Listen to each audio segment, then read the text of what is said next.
of hand-wringing from liberals about the Trump administration's attack on the press. And it usually amounts to like calling them the enemy of the people, or like excluding someone from a briefing, or not doing enough briefings and those sorts of things.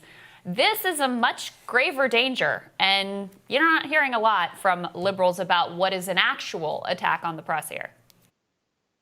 I got 4 years of just like incredibly flamboyant and melodramatic and self-righteous proclamations from media outlets about how their core goal and mission is to protect the freedom of the press. The Washington Post changed its logo after Trump was elected to "Democracy Dies in Darkness," to signal that all of our journalistic spirit is devoted to this vigorous defense of the First Amendment, which will never allow anyone to infringe upon. And what they really mean, the only times they ever raise their voice in defense of those values, is if Donald Trump tweets something mean about Wolf Blitzer or Jim Acosta.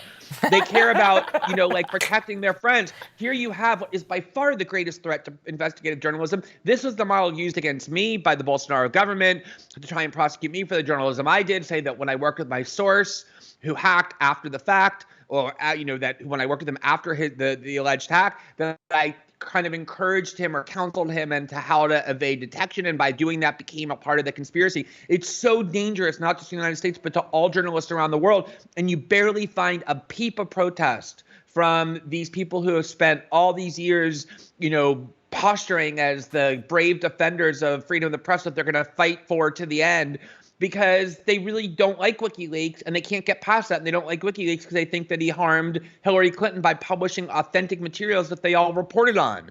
And so in the name of their ideological and political preferences, they're going to allow, apparently, the gravest attack on this value that they claim so vigorously to believe in to go unchallenged and barely denounced, because they can't get past the fact that Julian's not one of them, and therefore somehow think that the precedent isn't quite as menacing. Yeah, I think that's exactly